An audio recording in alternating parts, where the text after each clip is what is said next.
everybody, welcome to Back Issues. I'm Tiffany. And I'm Sal. And I'm Ethan. And I'm not hosting today. No, I am. Like usual, I'm going to be hosting the show. Hey, everybody. So, yeah, we're doing Batman the Maxx. Yay. Yay. Why?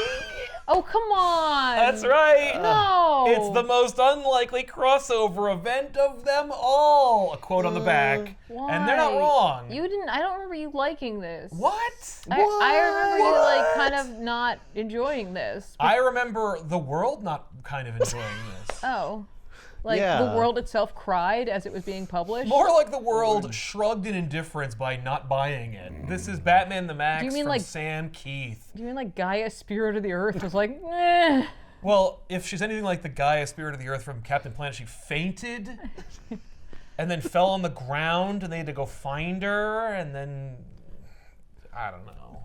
I love the Okay. Maxx in theory and I love the Maxx up to a certain issue number and I appreciate the Maxx cartoon show the most. I'm the one who's on record being like, the best version of the Maxx is the MTV interpretation thereof. Now, I should say, and this is reiteration if you've ever seen our episode of the Maxx in Yeah. full, but the MTV animated series of the Maxx had way too much Sam Keith in it, and that's by his own admission. I'm not complaining, by the way. It's just whenever anybody asks Keith like, how much involvement did you have on that show? He's like, way too much. Like it's probably why it only lasted like 13 episodes. Like basically they were just like, do the comic book on the screen. Right. And like for people like me, that was amazing and set the stage for me being disappointed by every other adaptation after that. But for the rest of the world, they were like, what the fuck am I looking at right now? And it's like, fair. And that's all I have to say about that. Right. Okay. It's not for you. It's only for a very small number of people. And MTV knew that by putting it on at like 1:30 in the morning after The Head, which is another animated series that was somehow more straightforward.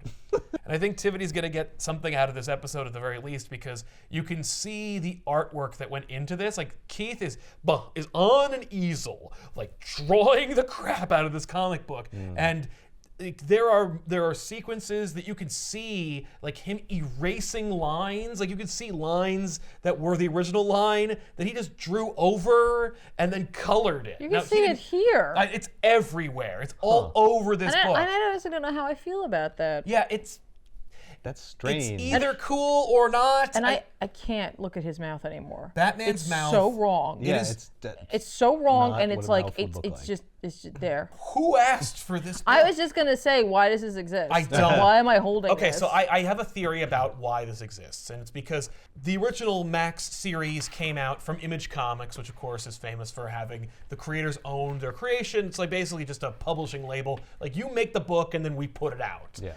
But you're free to take it wherever you want if you don't want it to be published by Image. And long after the Maxx's relevancy had expired, Sam Keith had taken the series to IDW Publishing. Now, as I recall, IDW approached Keith, and Keith's response was like, why? And IDW was like, well, I think it'd be really cool. Like, their idea was like, we'll recolor it, and we'll just kind of like reproduce the Maxx, because the Maxx was in some ways ahead of its time.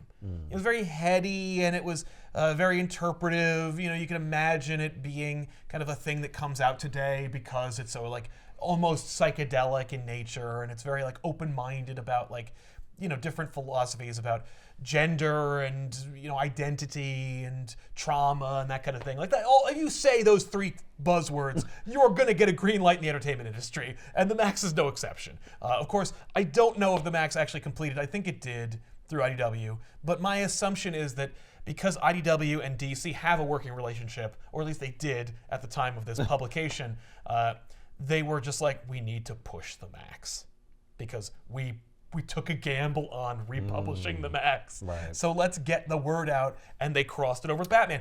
Sam Keith has worked with the Batman character before. Keith drew a number of covers for Batman over the years. He drew a lot of books during the Nightfall saga, I remember that. And I think it came up in the Maxx episode we did.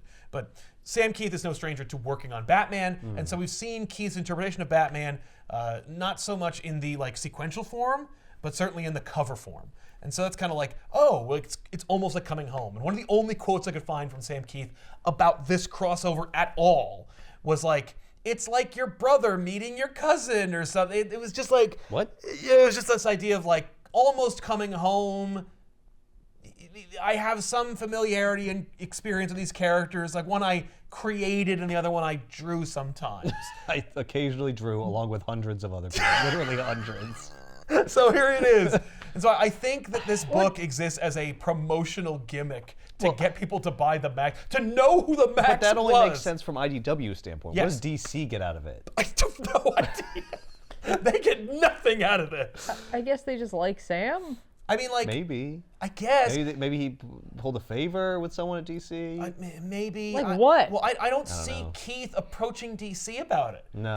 Because Keith is so, like, Maybe someone at self-deprecating. IDW. I Maybe mean, someone at IDW was owed a favor by right. And someone they're at like, DC. all right, you're cashing it in with the Maxx? All right. I mean, fine. I will say that DC did milk the hell out of the cover game for Batman the Maxx, which is actually kind of fun because you get to see, like, finally, Jim Lee drew the Maxx.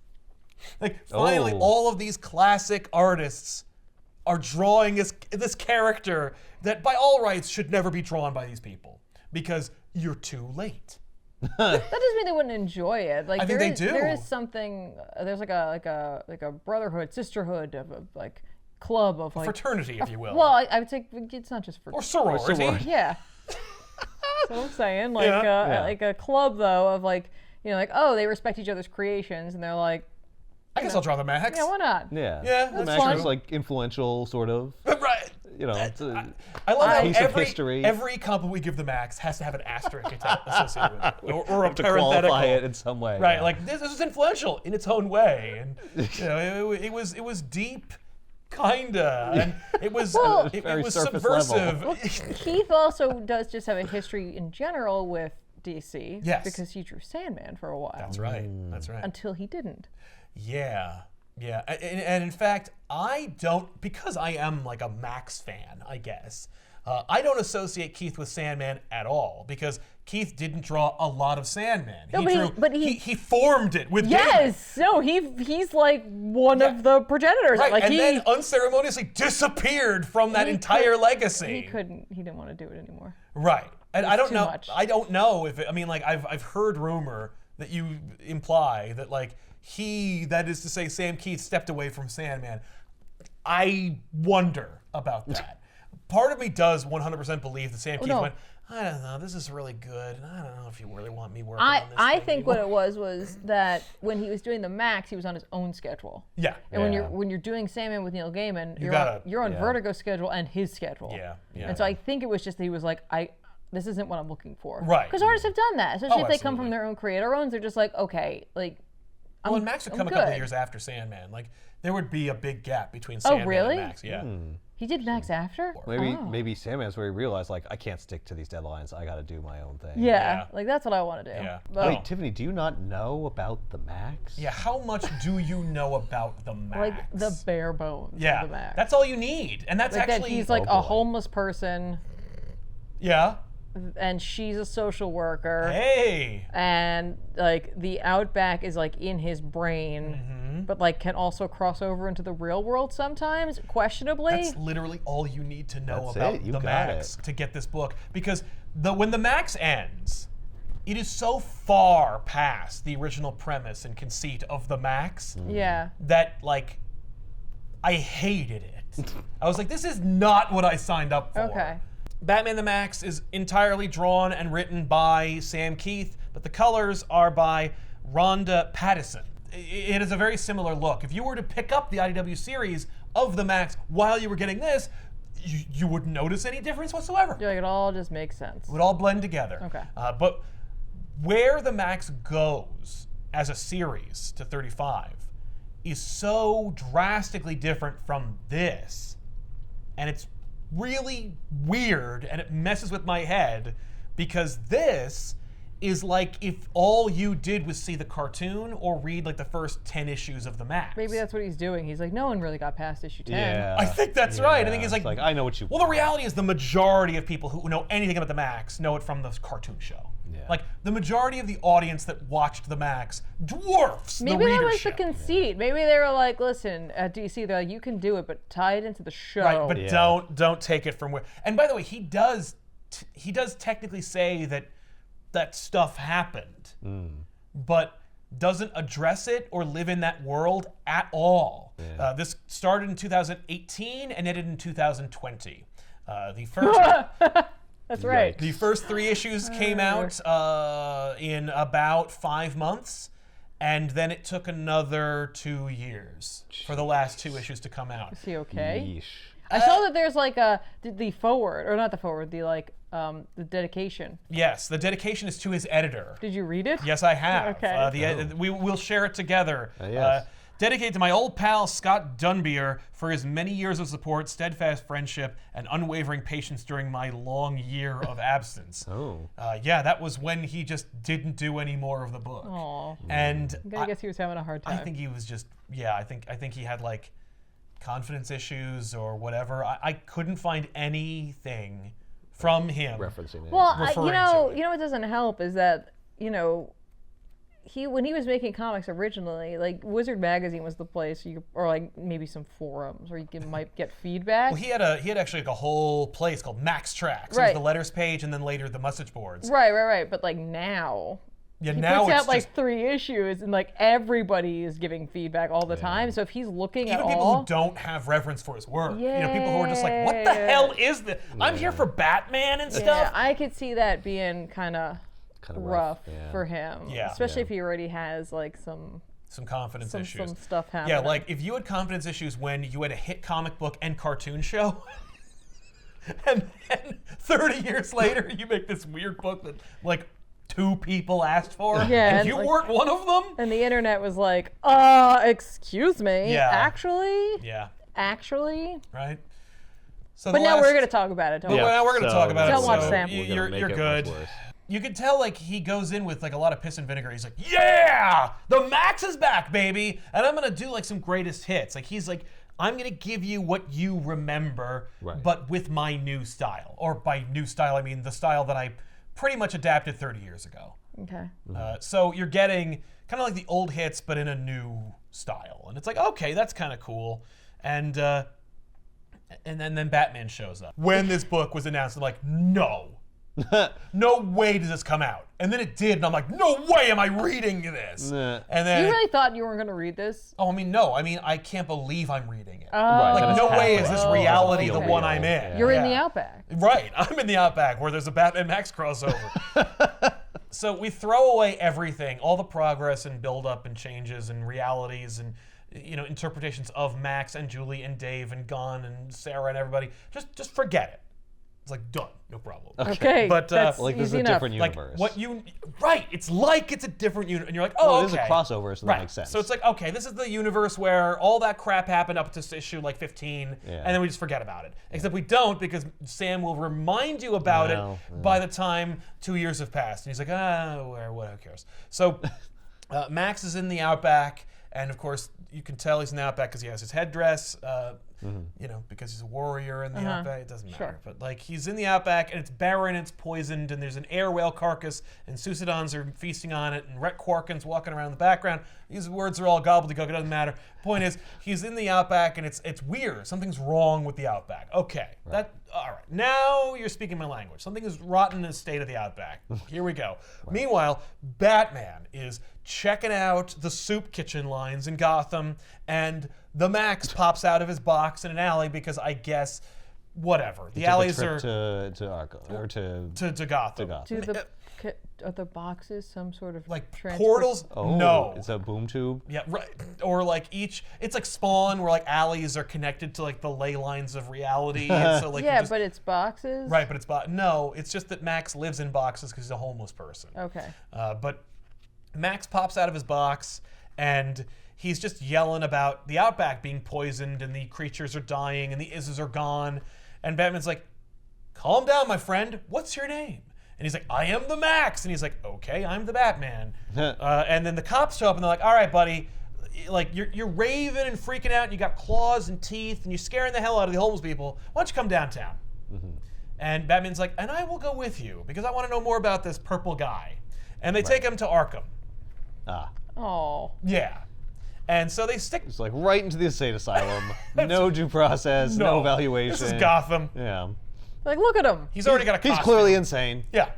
We're empowered to put you in this You're place. wearing purple. Right. Yeah. That is not a good color to wear in Gotham. Yeah. So they stick him in a cell, and Batman's there, and he meets up with a new doctor who works at Arkham named Dr. Disparu. Who looks incredibly evil. Yes. He looks positively simian.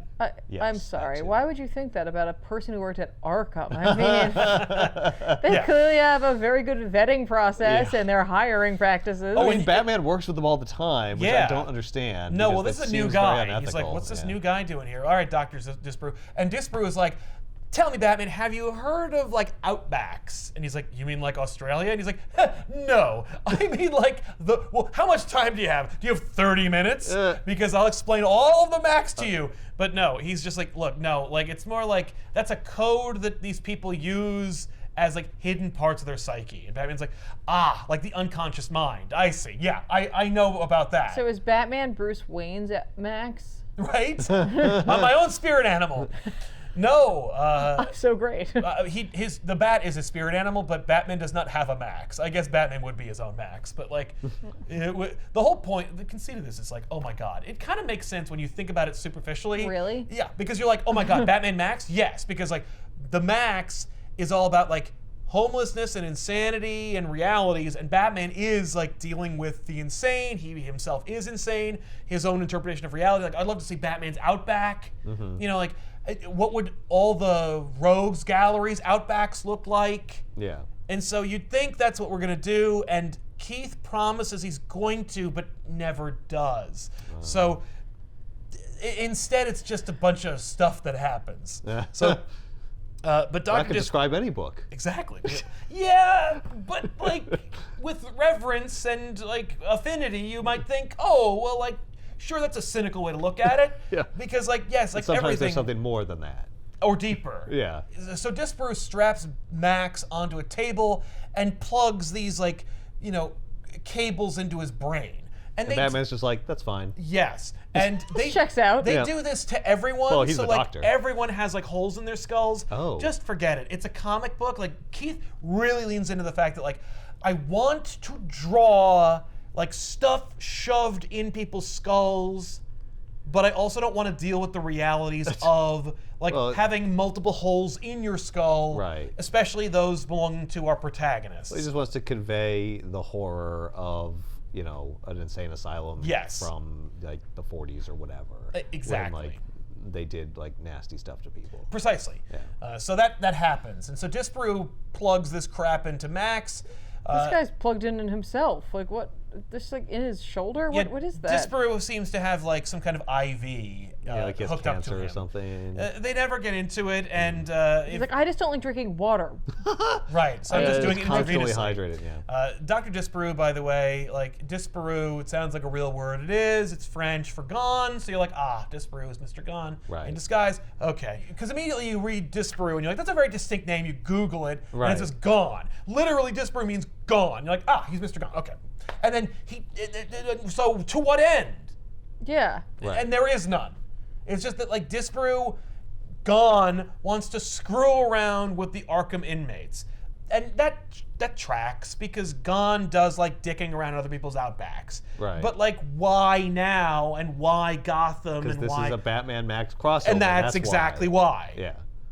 And it's like, okay, and when you're looking at it from like the vantage point, you're like, all right, like we're just doing a 5-issue crossover Yeah, with like, Batman. what am I gonna do? Like, who cares? Like, I gotta why get are you Gone in there. I gotta check all the boxes. I gotta get Gone. Gone, I gotta Maxx, get Julie. I gotta Julie. get Batman, Arkham. the Outback is like we Yeah. got to do it all. And I got 5 issues. Okay. Right.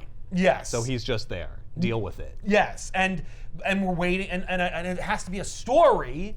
So like, let's make Preferably. Disparu in disguise. Well, like, let's hope it's a story. right. I'm doing these experiments because I'm a creepy doctor that works at Arkham, and that's what we do here. Fair. It's what you do. We fuck around with people's brains. Precisely. And like Batman is like, this seems unethical and messed up, but I didn't stop you when you plugged those things directly into his brain.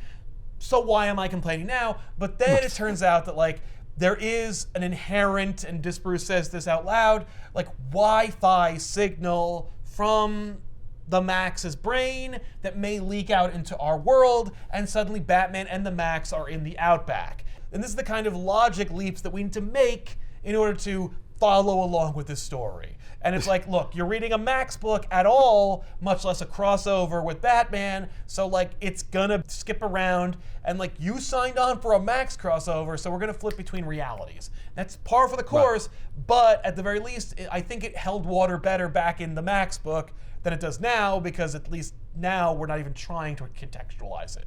But Yeah, well, we just got to get Batman in there. We got to get Batman into the Outback. Yeah, it's been like 8 pages and Batman has not seen the Outback.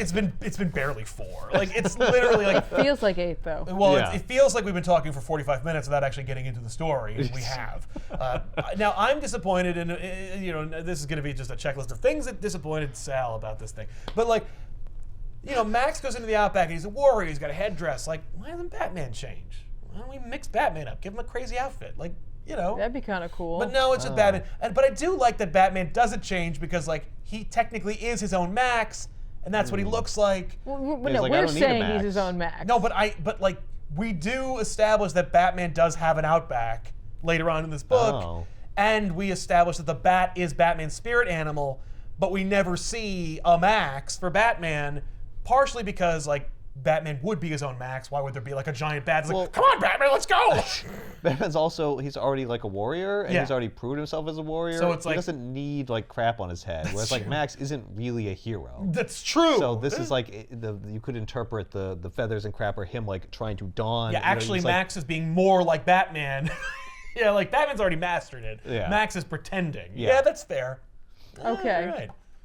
Yeah, That's having listen. only just read the first issue like 2 years ago. That's true. It's just maybe that's not there. But right? Keith is clearly like checking all the boxes. Like Yep. one of the most spectacular sequences in the Maxx, both in the comic book and the cartoon series, was the spokes of a spinning wheel sequence in which the air whale is going overhead, and we're seeing like these slivers through the real world and the Outback of the Goodyear blimp and the air whale. And it's like really spectacular, and it's really cool to see it animated, because it's just the art from the comic book but animated. But Keith is less interested in interpreting things literally nowadays than ever before. So when we do see that check box, it's not nearly as spectacular. But like, you remember that air whale sequence? Well, we got to put the air whale in there. Like, it seems like Keith is trying to provide fan service, Yeah. but also doesn't believe there are enough fans to even service. So like, it's this really weird, complicated book that I'm glad you two are here for, because I really wanted to share with both of you to get your literal interpretation of it, and you looking at it from the art perspective. Well, let me ask you this about the air whales. Right. Was the air whale thing okay? He saw the Goodyear blimp, and so his brain interpreted it as an air whale. Yeah. And now there are air whales, and so I see them everywhere? Or is it that every time I see a blimp, it is an air whale, and if I don't see a blimp, I don't see an air whale? I think it's more the latter, but at the same time, like in this, because in this book, we do see an air whale, and it has a blimp equivalent. I mean, the idea Well, is we that are like, in Gotham, and if you're going by the animated series, there are blimps there are there's like blimps. blimps everywhere. absolutely, which is like a great opportunity. Maybe You know, it's maybe that's why this book exists. Well- because that provides a vector for air whales. Yeah. Air whales get are into really the book. important in this, so yeah. Really? Well, Okay. they come up. But like you can see like every page in the first issue, he's like, here you go. Like, yeah. Like, especially in the Outback, we get like full on, and I appreciate it as an intercompany crossover fan. Like, I find that like if you're not drawing the titular heroes that normally don't appear together, then what are you doing? Right. Like if, You know, if they're- Batman and they're- Daredevil crossover, yeah. I better see a lot of panels with Batman and Daredevil Both in it, overlapping yeah. or teaming and up. posed in Yeah. a cool way. Right? Like you need to be able to undeniably assert that this happened. Is basically how I look at it. Because it's such a miracle that it did in the first place. So they're like, all right, well, I'm not really in charge of this place. Like, I guess we can go find the Jungle Queen. And Batman's like, okay, Jungle Queen, sure. All right, You're Max. introducing me to a lot of new concepts all at once here, and it's a lot for me. And I'm dressed like a bat. Yes. And Can we slow down a little bit? Literally, he's like, I've heard like 7 new words in the last 30 seconds. well, and they sound like utter nonsense to me. Like, I don't know what I should be retaining and what I should be just dismissing. yeah, like we're not eating the Jungle Queen, right? Like, Yeah, I did ask about food. I don't even know why I did, but I love that like he refers to like how the weather's changing and stuff like that. Like, it seems like a tumultuous place, and Maxx responds by talking about how he's like, actually it's weird because I haven't seen any is lately, and Batman's like, dare I ask what is an is? And Maxx goes, it doesn't matter. And I'm like, that's fair. You should just put that on the cover. So they go to find the Jungle Queen's lair, which is normally like a weird giant rock that she lives in that is an interpretation of her apartment, which has this fun bubble window, which I've never seen in real life. But I assume it's also like the walls that she has constructed around herself. Naturally. She puts herself inside a giant rock. Absolutely. So, but the rock is floating above the ground, and that's kind of weird. And so they're heading towards the rock, and they climb up, and they get in, and they find the Jungle Queen's lair. But inside is a slightly unrecognizable version of the Jungle Queen with darker hair. And Keith's art style shifts so rapidly from his original drawings of the Jungle Queen and Julie Winters throughout his series to 30 years now that I don't even know if this is supposed to be Julie or not. Right. It is. I'm just telling you for the sake of clarity. maybe she Right. dyed her hair. No. We're in the outback. The place is poisoned, so like the roots of her hair have been poisoned by the outback, and so it's a darker Jungle Queen. And so this Jungle Queen, it's the same Julie or Julie variant. She's But been changed by whatever changed the outfit. Yes, and in fact, that's already happened in the Maxx, because like there are, like the one that looks exactly like Julie Winters but wearing a bikini is like the strongest, most powerful version of the Jungle Queen. But in the original series, there are moments where like she has no face, or her face is some kind of like ink blot interpretation, and she has black hair, and she's like, whenever the real world like poisons this one, like I am changed as a result. So like, Oh, okay. So we're there's a doing that. precedent. There is a precedent. And but, she's got the boots with the fur. That's so, right. We got that going too. But this Jungle Queen, the Dark Jungle Queen they call her later, is less funny and whimsical than Julie, but I don't really remember the Jungle Queen herself having much of a personality. Okay. But they make a point of talking about it as well. But she mentions that like, my lands have been poisoned and you have to go, and the Maxx is the war. It is like the chieftain here. So like you have a quest, go do it. Like figure out what's poisoning my lands and stop it. Batman's like, can I leave? Batman's like, oh Is there any way man. I can go back to my book? This sounds like a story that would be better suited for like Spawn or something. Like, do you really need me for this? I It's know like, that guy. Yeah, I've met him on at least 3 non-consecutive occasions. So, And just as a quick aside about Spawn Batman, literally all 3 crossovers take place in different realities. There is no sequel to Batman Spawn. It's all 3 different Batman and Spawns. And I'm like, he's like, you could also, how about Nightwing? What's he doing right now? right? He could be here. Oh, you mean meeting Maxx? I'm sure Yeah. Dick would have a way better time here. He'd be be like, like- hello, Jungle Queen. What's up? What's going on here? So Dr. Disparu is so pleased with the experiments that are going on with the Maxx that he's going to start doing it on the Arkham inmates as well. So wait, so they're back now? Yes.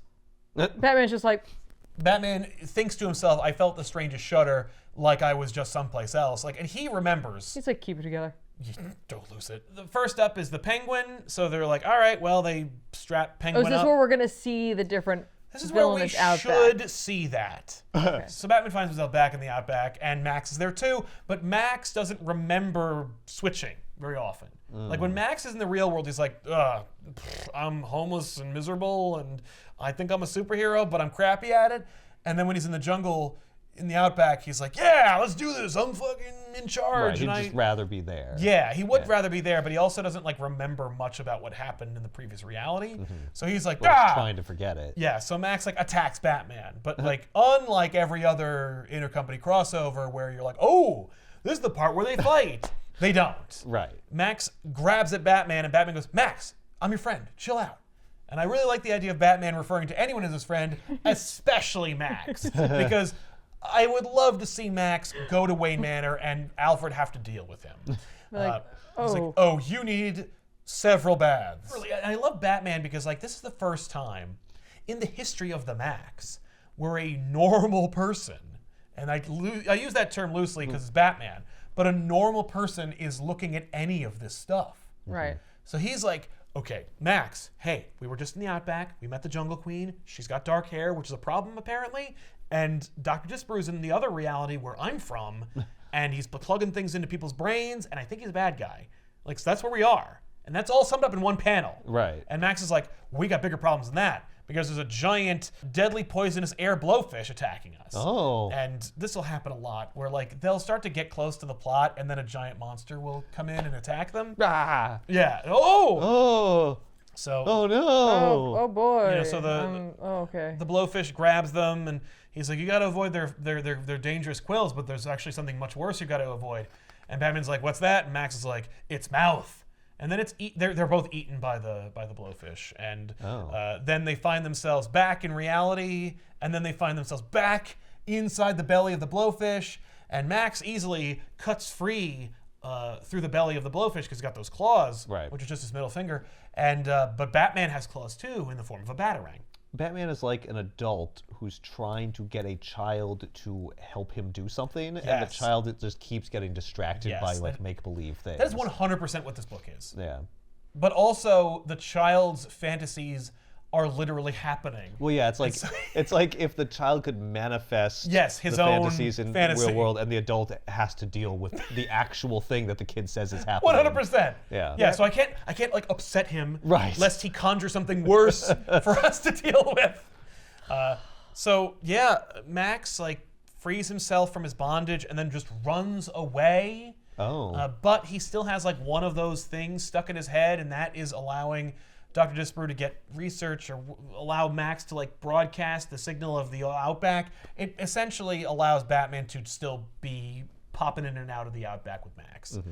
But Okay. Penguin's screaming his head off because he doesn't want to have electrodes plugged into his brain. Sure. Fair. And Dr. Reasonable. Disparew is loving it, and then Maxx frees himself, and Batman's like, okay, these experiments have gone off the rails. And I'm like, that's another understatement of the book. Yeah, they would have had to have been on the rails. Right, in to order go for us off. to have achieved that.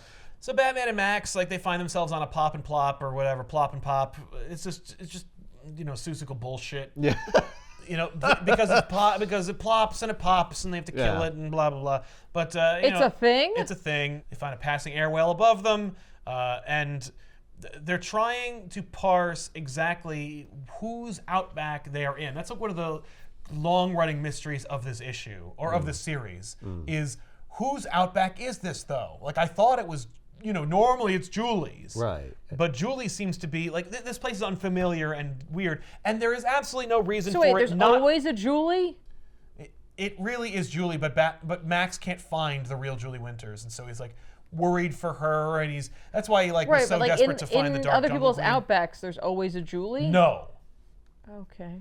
It's because of Max's influence that this is... Okay. That this has Julie's... There's like it's a very flimsy mystery. Okay. But they keep bringing it up every other issue or so, where Sure. they're like, "Whose Outback is it? Is this the Penguin's Outback?" It's like, why would the Penguin have this Outback?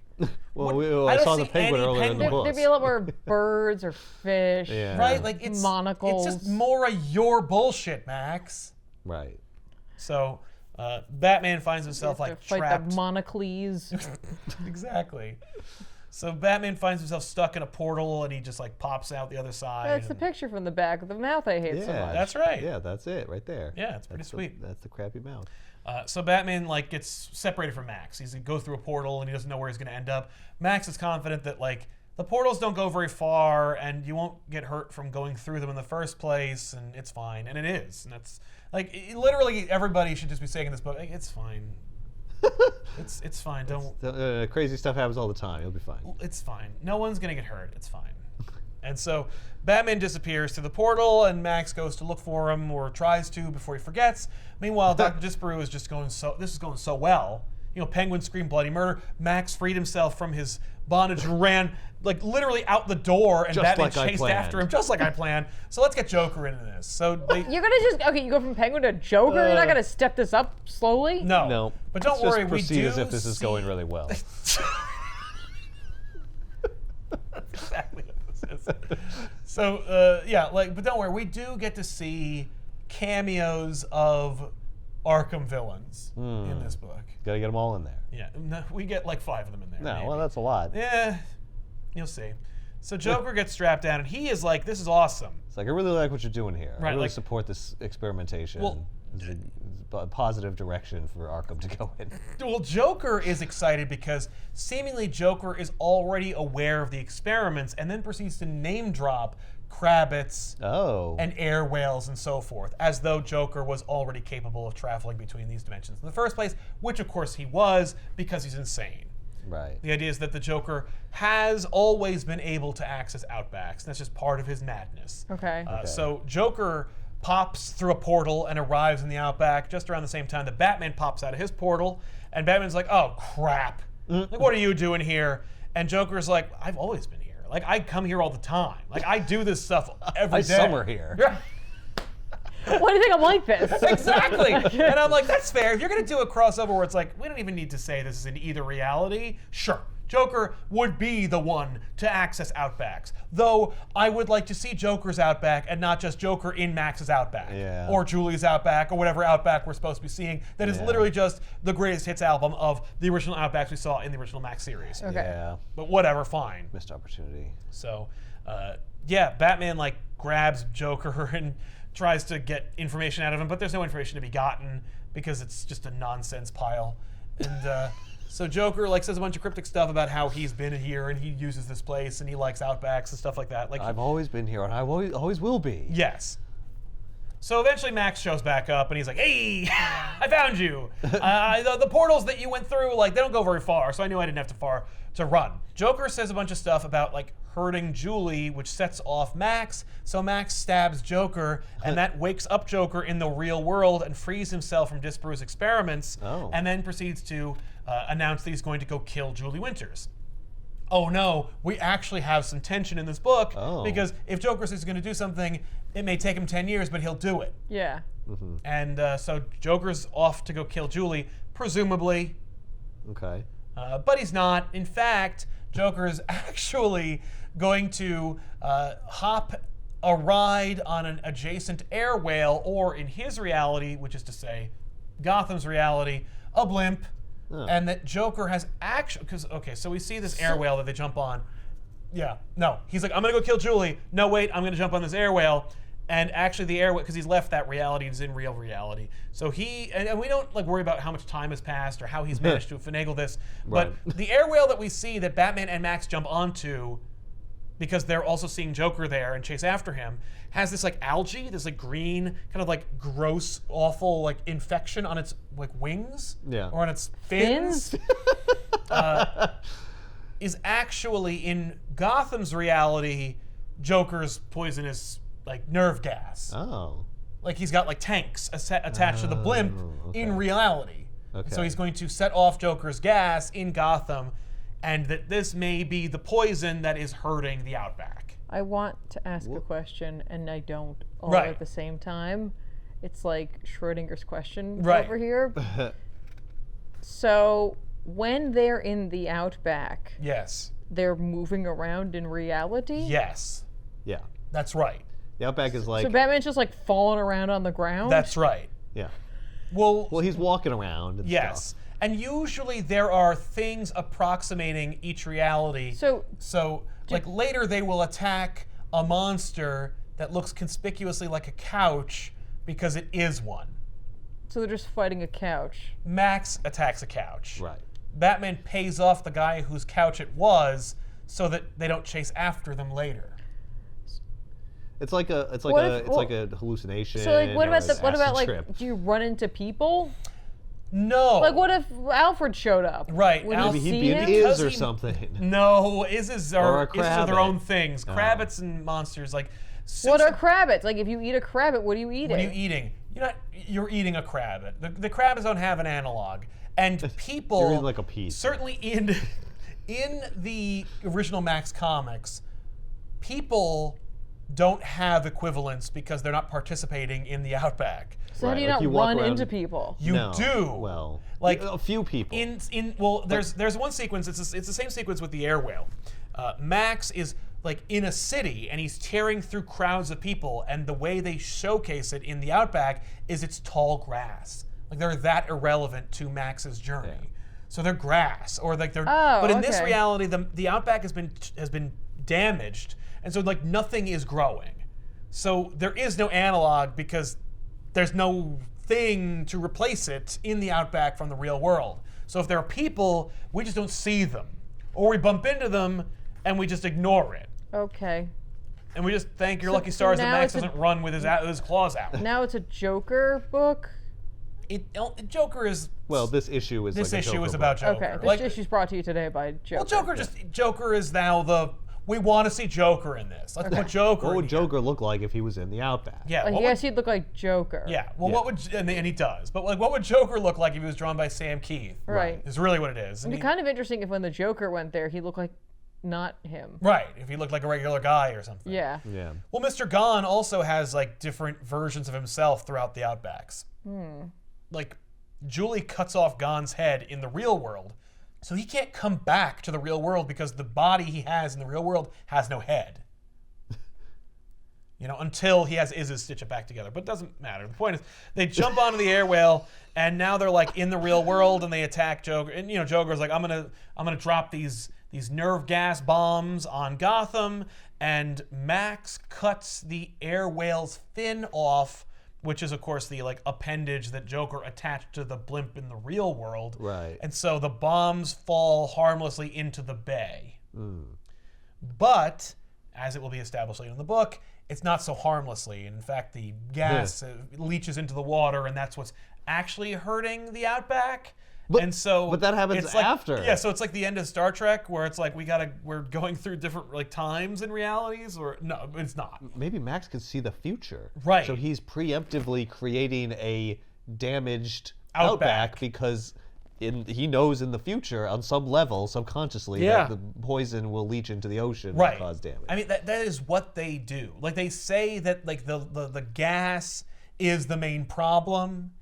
The gas we just learned about. Yes, that's Or right. maybe Maxx somehow knew about the Joker's plot. Right. And so he's like, oh, there's this problem in the Outback, and that's like him subconsciously knowing about the poison gas plot. Right. But like, But how would he know? And he doesn't say that. Right. So they all fall in the water, and then when they get onto the docks, Mr. Gone reveals himself. Not as Dr. Disparu, just Mr. Gone's here. And he's like, hey, it's me. And I look just like I did when the reader may remember having read the Maxx. Okay. So I Even got though, ahead. like, by the time we get to the end, like, he didn't look anything like this. Well, no, he had no head.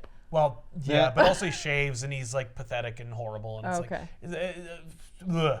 It's just like, this is the Mr. Gone that's formidable and a sorcerer's apprentice, and he's got a big, like, cape and Yeah, all we that want stuff. that one back. Yeah, we want the Mr. Gone we know. Yeah. Sure. We're hitting the greatest hits here. Yeah, so, never mind how. Yeah. So Mr. Gone is just like, hey, I'm here, and I'm also, like, involved.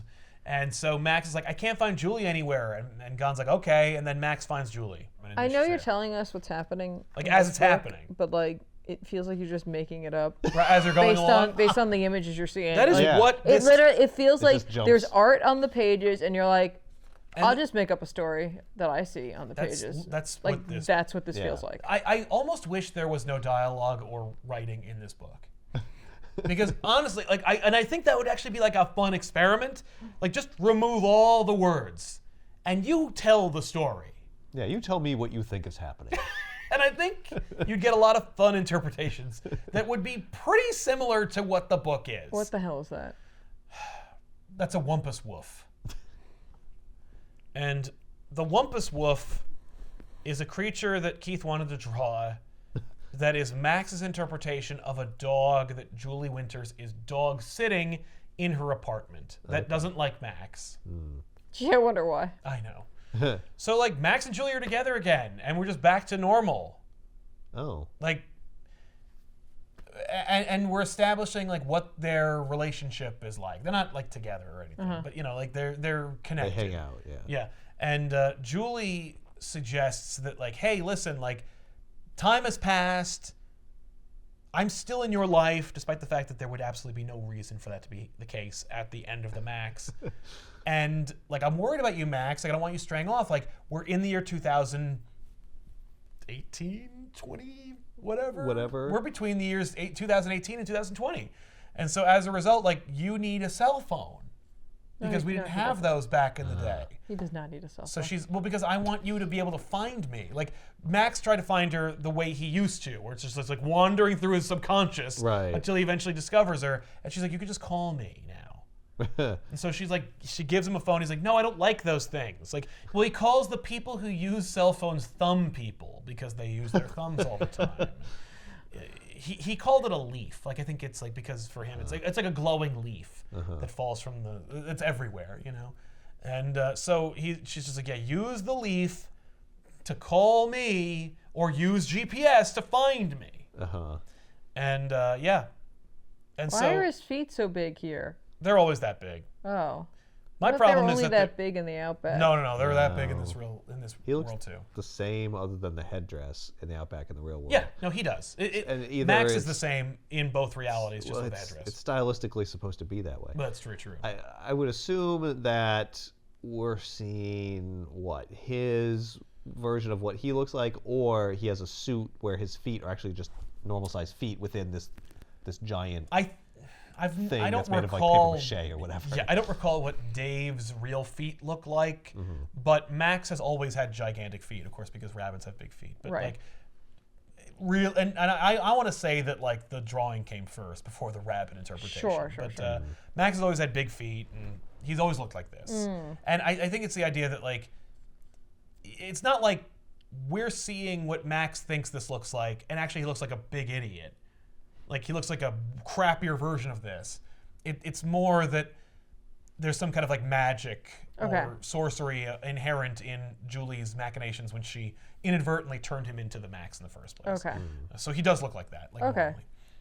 And that's established in Mars Attacks the Image universe, a massive crossover in which the Topps Comics Mars Attacks characters invade the interconnected Image Comics universe. And we see like different real characters in the Image universe like see Maxx and interact with him, and they're not surprised. You know, they don't laugh at him for looking like a moron. Like, they think he's just a superhero like the rest of them.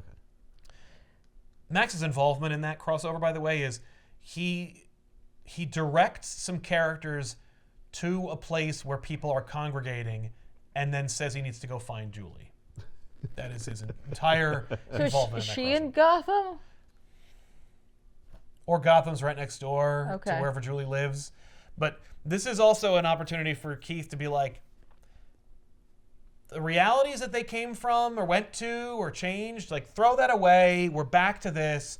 Julie and Maxx are together again, and we're back to basics. And Julie says things like that kind of break the fourth wall, like I've missed you.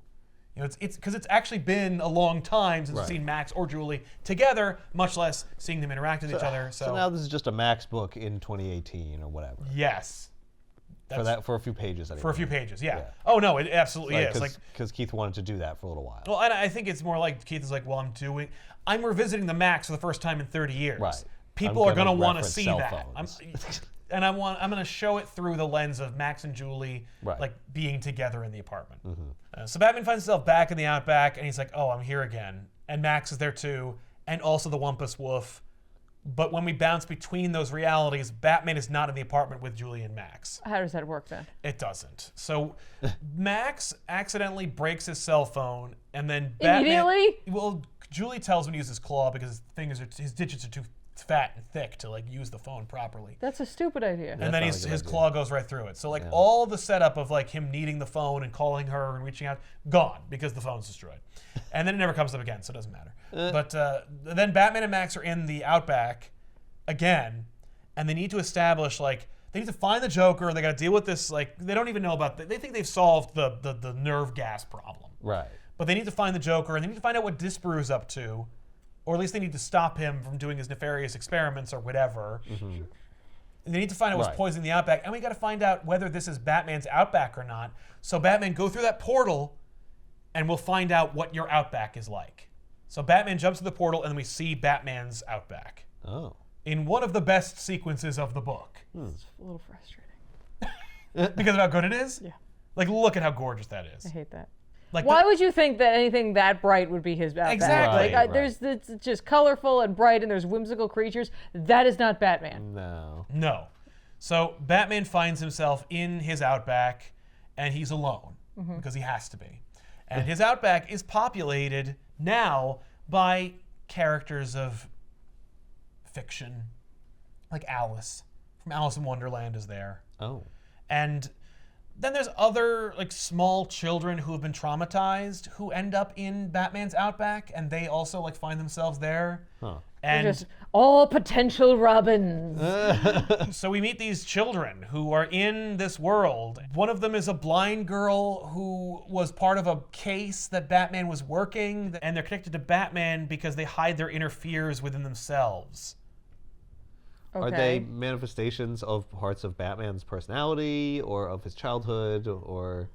It could be all of those things because this is the last time we see Batman's Outback. So we end the issue 3. So we're in Batman's Outback. Yes. Batman goes to his Outback. He meets these children. We see the last page is like Joe Chill running after murdering the Waynes, and like Batman learns from these children and from their connection that while Batman assumes that everyone is alone in their Outbacks, no, in fact, no one is alone. It's like a nice little happy lesson for Batman. And then Batman finds himself with Maxx again, and Julie's there, and this will be a disturbing trend for the next 2 issues where Julie will be like, oh, I'm here. Oh, I gotta go. And then she'll leave. What is she, Gandalf? Gandalf stays longer than Julie. Wow, that's saying something. I know. No, literally, like, Julie will appear, and then they'll go, oh, Julie, you're here. And then she'll go, I have to go again, and then leave. And I don't know this for certain, but it feels very much like that Spawn Batman situation where Spawn's mask pops on and off throughout the book because Todd's drawing it like in between projects and forgets between panels which one he's drawing. I think that like Keith is drawing it randomly throughout the whole 2 years, and sometimes he has Julie in there and sometimes he doesn't. Yeah. Like And you have so- 2 ideas, one that she's there, one that she's not. Yes. He skipped around between them. Yes. And that he uses dialogue to explain it away by having her go, oop, I have to go again, and then in the next panel she's gone. Right. Because it doesn't make any sense and there's no reason for it to happen. Right. Yeah, basically, like he probably drew a bunch of panels with her, and he's like, "This isn't working. I'm gonna." But I already switch it drew up." those, But 'cause I'm it not took so long. replacing them Yes. because that was a lot of effort. Yes. That I think that's what happened. Okay. And I don't want to disparage him. I mean, he's like, there's a sequence where Julie, Maxx, and Batman, which is a sentence I never thought I'd say, are planning on dealing with Mr. Gon, Disparu, and the Joker's like machinations when they find themselves tormented by the Mother's Red Eye. And the Mother's Red Eye is so freaking I expertly, Literally like, can't stop looking at it. 'Cause it looks unbelievably well executed. so good. What is it? I don't know, and it never really factors in. Oh. It's just a thing that they see, Yes. and then they move on. Like that the red eye may lead them where they need to go, or that it's watching them. Your guess is as good as mine. And it probably references something in the real world, but we don't know what it is. And we never see its 'Cause equivalent. we don't get enough information about it to figure it out. Right? So Batman and Maxx are wandering through the Outback, and Maxx kills a couch, and Batman has to pay off the merchant for dealing with it. But while Batman's busy dealing with that, Maxx bumps into the skull head of Julie Winters, Oh. who basically says to my Outback, the Outback is being poisoned and destroyed. I represent the death of the Outback. Air sea turtles lay their eggs in clouds, and when they seed the clouds, their like air turtles will like break free of their eggs, and then their shells hit the ground, and the shells fertilize the ground, and that's really important. Oh. And that's it. When they die, their bodies become Become the grass. and the antelope eats the grass. That's literally it. Like, and she's basically setting up the end of the book, and it's really not important for anybody who would be reading this on a lark. But essentially, just remember in the back of your mind that there are air turtles Now that look there's like air sea turtles. Yeah. Yes, now there are air turtles, and they lay their eggs in the ground or in the clouds. And Maxx is like, but wouldn't they fall? And she's like, that's true. And I guess the implication is that like it's fragile, but we still do it because it's necessary. But like even if there's danger involved, I don't know. Whatever. Feel free to buy it. It's in the comments down below and figure it out for yourself. Is it a metaphor for the environment? It's fragile. It could be your psyche. It could be your it could be anything. But Okay. But Skull Julie, as Maxx starts to listen and understand, Skull Julie begins to form a body, and it's Julie's skull head, but then the body is formed, and it's the Jungle Queen's body. And I think that's their way of saying that like things are healing and becoming. Max's awareness is becoming like a healing balm for the Outback, or as Maxx gets the message, we know things are getting on the right path. Whatever, but like how Julie's or the Jungle Queen's lair was floating. Well, now it's like it's floating too high, but there's like roots attached to the lair, which is tethering it to the ground, and that's only so that Batman and Maxx can pull the house back to Earth. But before they do that, they realize that like the poison that Joker had is leaking into the bay, and that's what's causing like.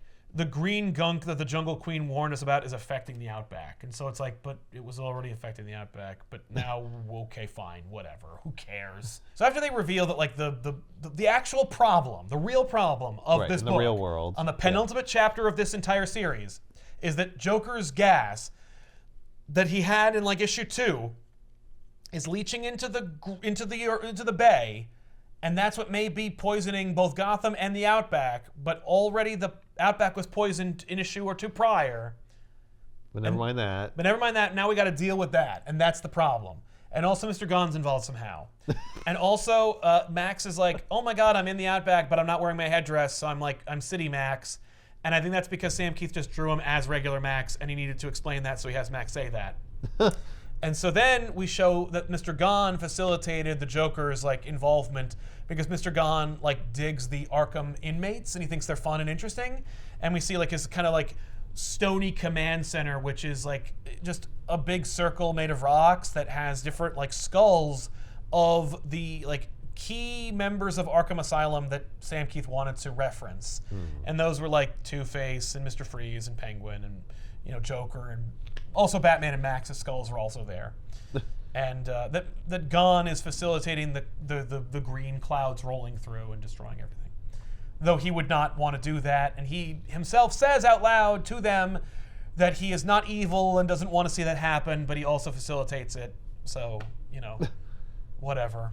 Well, is this related to the experiments he was doing where he like planted the idea? It could be. It could be. Joker. The gas that was leaking into the bay is now here in the Outback, and it's in the form of a giant, horrible, like cloud that also has the Arkham inmates in it. Okay. This is Right. the book. These are the words that are being spoken. Yes.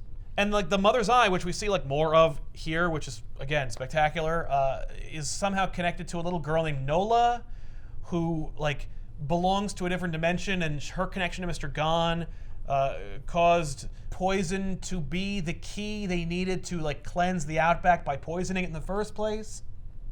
So like and he doesn't approximate it like this, but I'll throw my idea into the ring. Yeah. That it's like one of those like cleansing fires, like to keep like the forest from like growing wild. Oh. It's like we needed the poison to do this thing.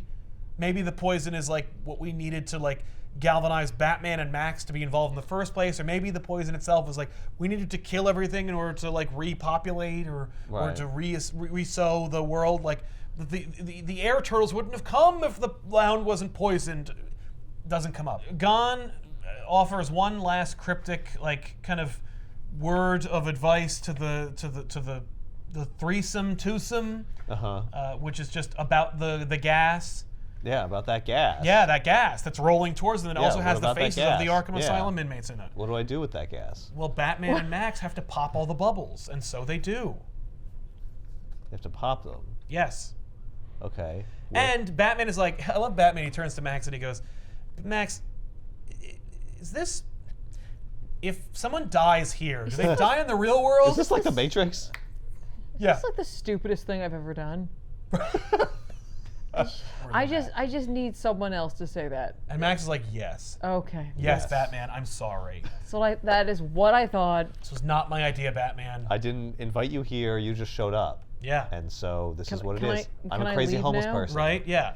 Sorry. So like This is Batman. what's going on in here. Yeah. So Batman's like, I Not- just need it's to not know much. Batman needs to know the stakes. He's like, all right, I need to know like, if you die here, do you die in the real world? And Max is like, oh, there's a good chance we never left Arkham Asylum. Like, there's a good chance that like all the stuff we did when we were walking around the couch and stuff, that's fake too. That like Oh. actually we're all just strapped up in Disparu's basement in Arkham. Oh. But we need to blow up this gas. But never mind that. We have So to they keep this pop all the gas. bubbles and they win. That doesn't really answer the question. No. So they pop all the bubbles and they save the day. Oh, by the way, the bubbles themselves like are trying to like tell them, no, don't pop the bubbles, that'll kill everybody, or like, oh, you'll never be able to do it. Like even the Dark Jungle Queen's there, and she's like, you'll never make it. Why don't you just give up now? And so, but popping all the bubbles allowed them, that is to say, Batman and Max, to awaken from their, their slumber in the basement of Arkham. They found their way through the maze Yes, that was the Disparu's that's right. So then, machinations. Disparu's there, and Batman frees himself, and Disparu takes off his mask to reveal that he's actually Mr. Gone, because Disparu is gone in French. Right. And then Batman frees himself, like he pulls out all the plugs out of his brain, and then a portal pops open, and it reveals the Dark Jungle Queen. So then everybody jumps through the portal, including Mr. Gone. So Batman, Max, and Gone are back in the Outback. Oh. The Dark Jungle Queen is there, and she explains to them that like you got to bring my house back to Earth. I guess it's like it's floating off because like this book is off the rails and it's just flying away. It too is trying to escape the book Yes. itself. Like, So just they let me leave. Yes. they were in Arkham the whole time, but then a portal opened up within Arkham, and then they jumped through that, and now who How do knows we know where that the hell that's Well, they they're real? back in the Outback. Like all the Outback stuff happened just in their minds. Right. They didn't actually Okay, go so that anywhere. all happened, but Yes. the couch thing didn't happen? Well, maybe it did because like Max was already freed when we find Batman in Disparu's clutches. So it could be that like maybe they found their way Disparu, back to Gotham. like Disparu led them on a merry chase that led them right back to Arkham. But we don't have Arkham, anything to say whether that's true or not. But like you know, Maybe Max left Arkham and Batman never did. Right. Because we established that Batman was not in the room with Julie and Max. that's right. That's when true. they were in the Outback together. Yeah, so it could maybe be that like Batman's been all of under the whole Batman's time. yeah, but like all the That doesn't conversations explain the Batman couch had thing, with no. Damn it. Thought I had it. Never Well, mind. again, like Julie pops in and out between panels. Yeah. I don't think that Keith is particularly concerned with that, like circle being squared. Right. But yeah, Is it okay? All right.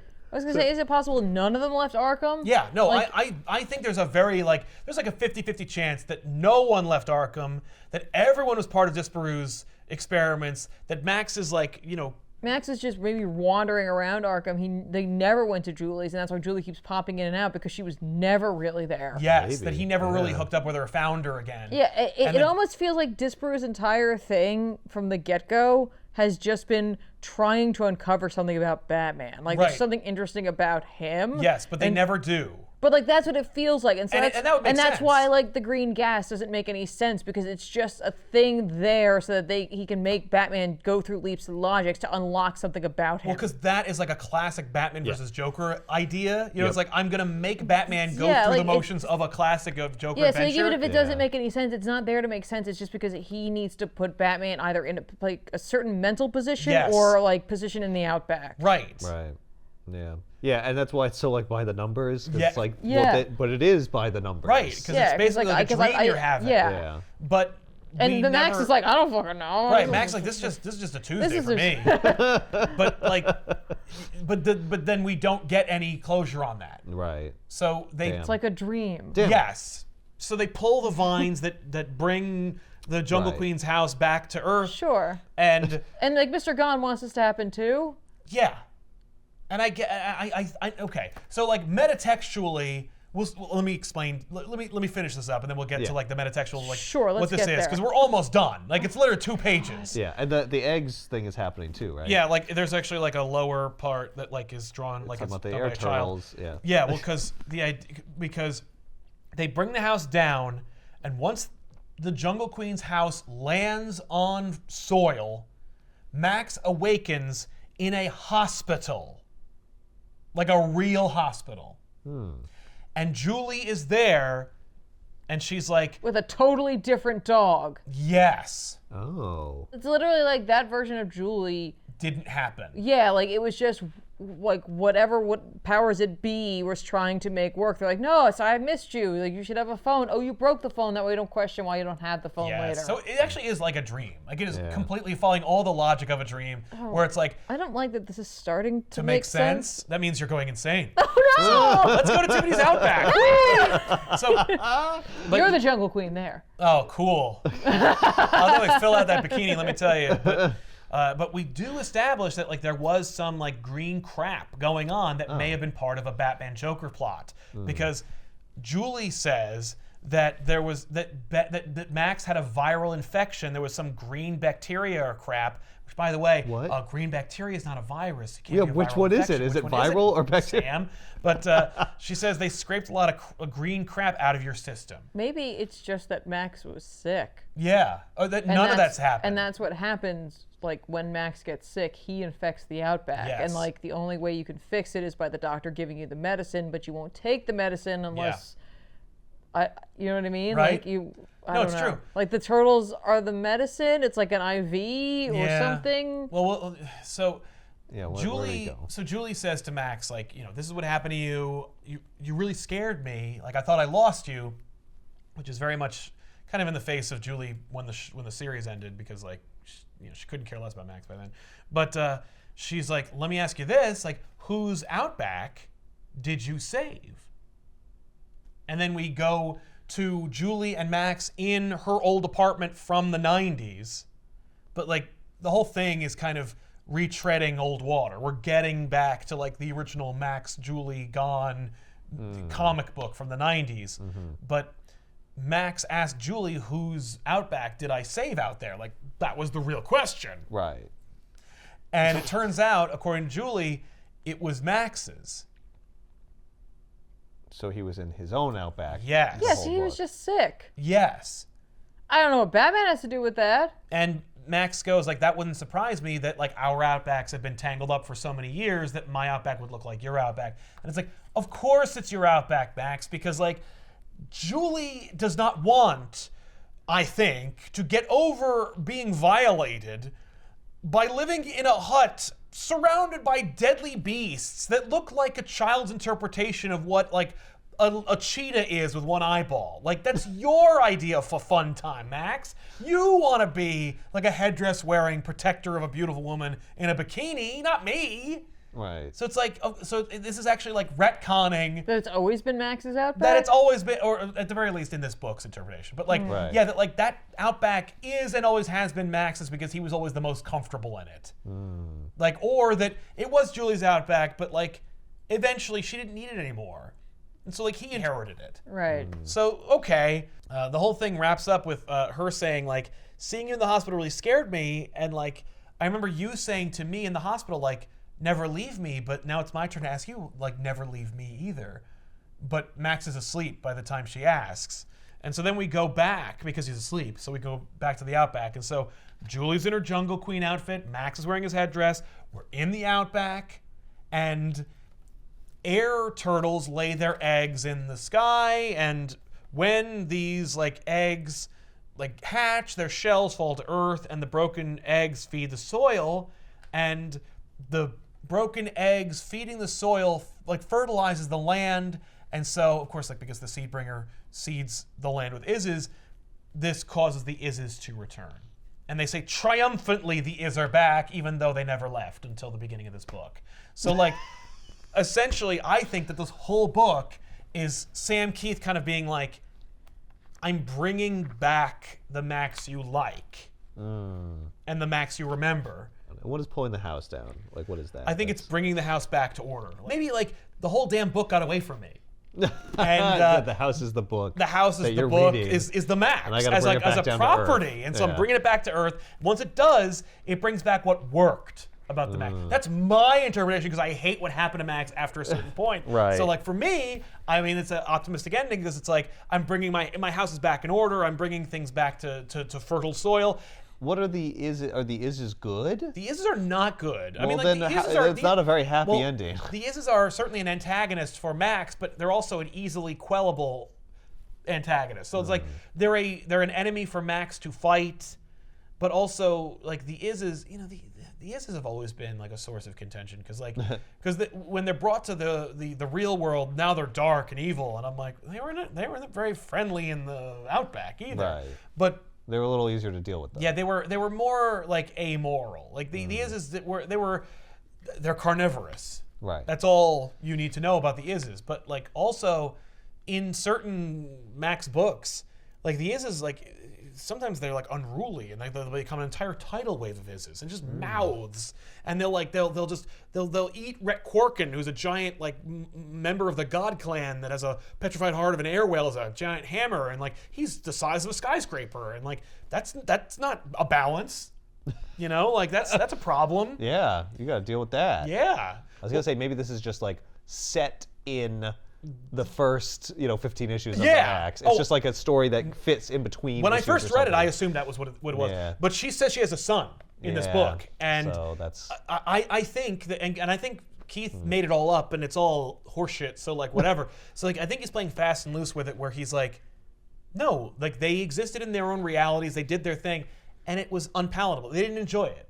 They went back. they regressed. Yeah.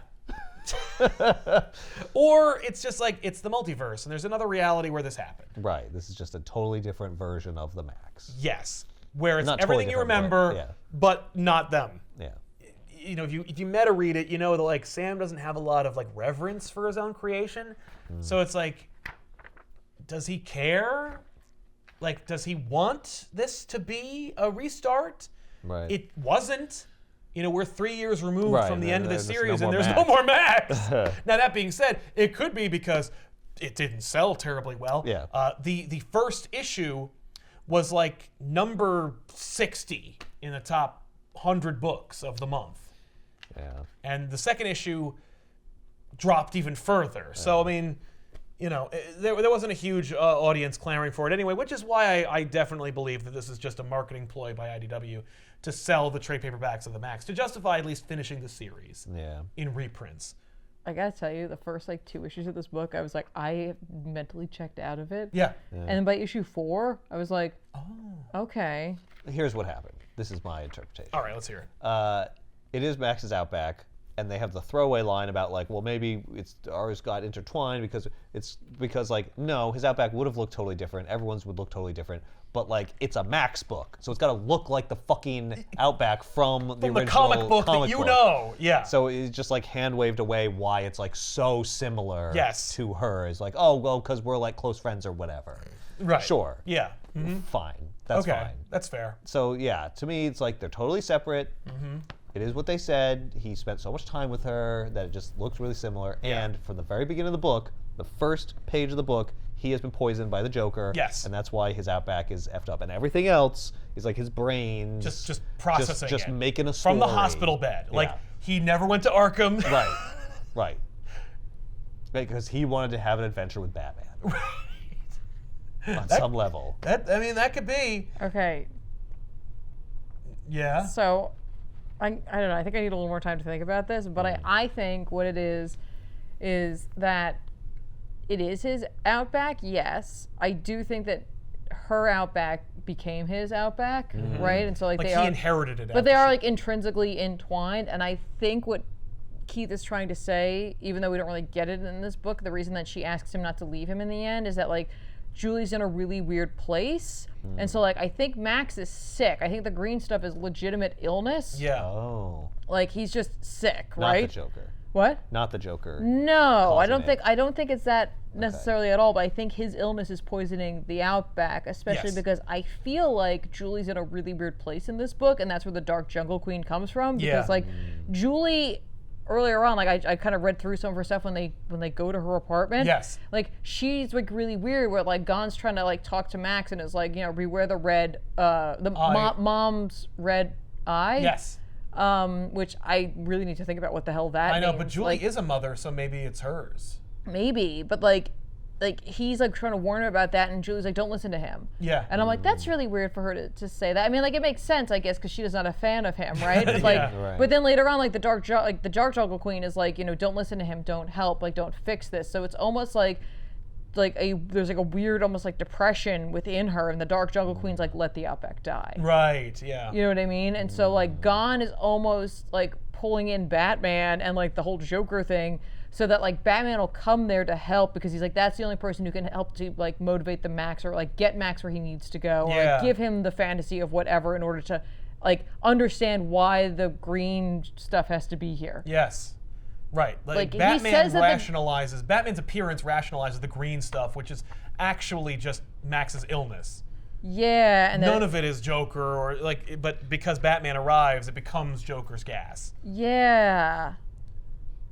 Because like he said that the green has to be there, but then like I really wish I understood or had a chance here to think about what Mom's Red Eye is. I know. Because the story about Mom's Red Eye is that like he's like, here's a story to help explain, and he explains what that's all about, and says that like Nola and Mom's Red Eye entity hold the key to the necessity for poison to cleanse the polluted Outback. Yes. What? Yeah, and it's like we needed to poison it in order for like. But like the Outback's already polluted. I think the Outback's already dying.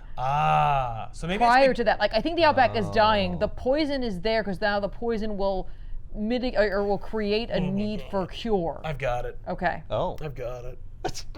The Outback is dying because no one remembers it because they haven't published a Maxx book in 30 years. Yeah. Batman's arrival Is the reason. is the rejuvenation of the Maxx. This book is making people aware of the Outback and the Maxx again. And so we need the Joker's plot and the poison, like the plot and the antagonism of the story is the like hook, the plot Right. that will get the reader to be aware of what Maxx is and this whole universe and these characters, so that maybe we could start making Maxx books again. Yeah, and that's why the house is floating away, and that's why the Dark Queen's like, let it go, because all like she's going, a like- dark version of it where she's just like, let it die. like Keith. He's like, who cares? Like, Yeah. let the fucking book go That's away. like his like. Let them It's his, let it die. It's Let his it depression. go. It's his own like self-doubt and like Yeah. Yeah, and like Batman's like, no, I'm here to help pull you back down. Exactly. Like, I'm here to help. I'm grounding the book with my like Yep. with my That's so popularity. sad. That's super sad. So sad. That's so sad. That's why I think it's definitely what's going No, on. that sounds really accurate. Yep. Damn. Like we were being too literal as to like it's all about what's in the story. It's Right, like, yeah, No, it's it's like- about what's outside the story. Yeah, it's about like It's the Maxx as an story IP. about the story. Yeah. Oh my god. So Well, then What's like, really sad is it didn't work. well, now I really want to know what Nola and Mom's Red Eye entity is. Right, like Well, that- who's Nola? Who's Nola? Once upon a time, there was a little girl named Nola. She'd grow up to be a powerful shaman. She belongs to one dimension and I to another. Nola and Mom's Red Eye entity hold the key to the necessity for poison to cleanse the polluted Outback. Maxx and I understand your distrust for my motives, but I'm immoral, not evil. There's literally a scene in the original Maxx series. Who's this chick? Her name is Nola, but they spell it Know. Oh. L.A. She's a fellow magician like me. Oh, interesting. Now it could be because He wears that outfit too. I know, yeah. Nola's Oh, a character it's a he character in invented from another story, book. So that's why it's another dimension. Oh. So it's like a cross. There's like a crossover between Yeah. a little bit between this story and another. In the book Nola he's working miniseries I'm drawing. on. Okay. No, but it comes from a universe that Sam Keith created. Oh, okay. There's like something to this. Well, I mean, obviously, There always is. There's something to it. Like Yeah. it actually might make more sense than I'm like, yeah. Then you gave it credit. And the for it. art at times is frustratingly amazing. I know. And I can't abide by that. I know. But then Because there's other ones like times where that I'm where like, it's God what damn it. the heck? And like maybe that's like what it like. I almost wish, and I'm glad it's just him, because it's 100% him throughout. But there's a part of me that really wishes that the like Gotham City stuff was drawn by like a regular comic book artist, Yes. because then when they went through the Outback, it would be nuts. And then like you could have him draw other things like this, and then be like, wait, is this reality or not? Like it would really call that more into question. Yeah. But maybe that gives away too much too easily. That's then. true.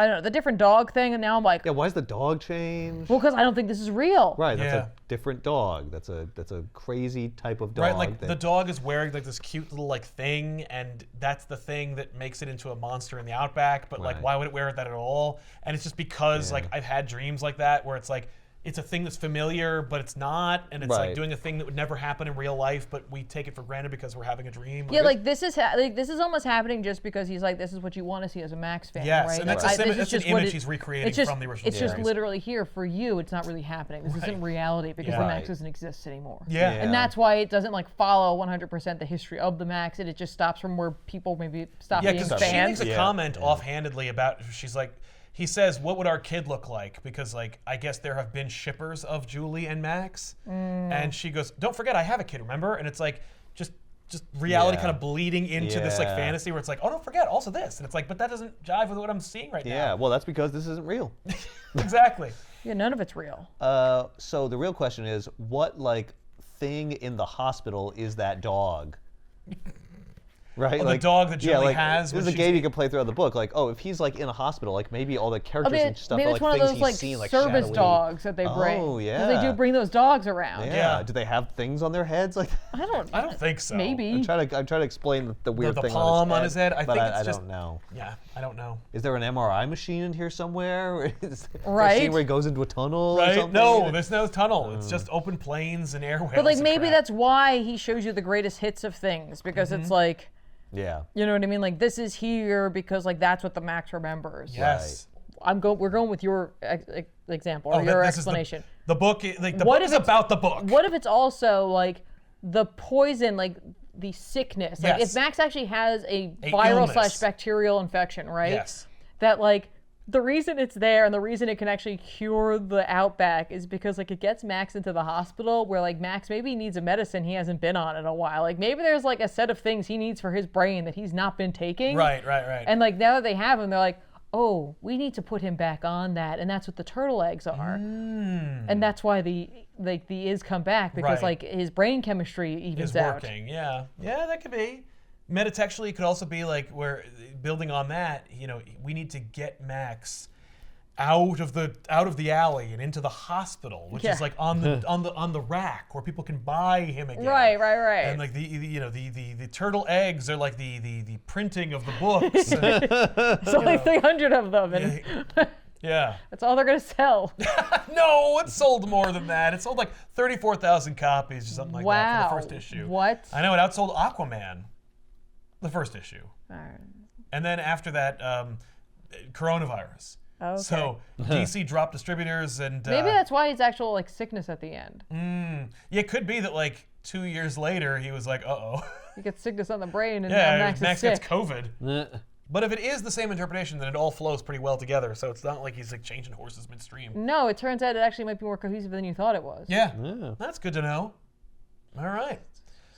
I feel like I feel like I'm taking crazy pills, or I feel like this book would have been way more enjoyed if we were all high as. I think well, that there are a lot of almost people who certainly might true. enjoy that book as a result. Like So I was like sitting there at one point, I was like, yeah, I'm not in a higher level of consciousness for me to make this book work. So. yeah, but I think if we were, we'd be like, I totally get Sam Keith. Yeah, I love this, actually. Yeah, it speaks to my Actually- soul directly. Right.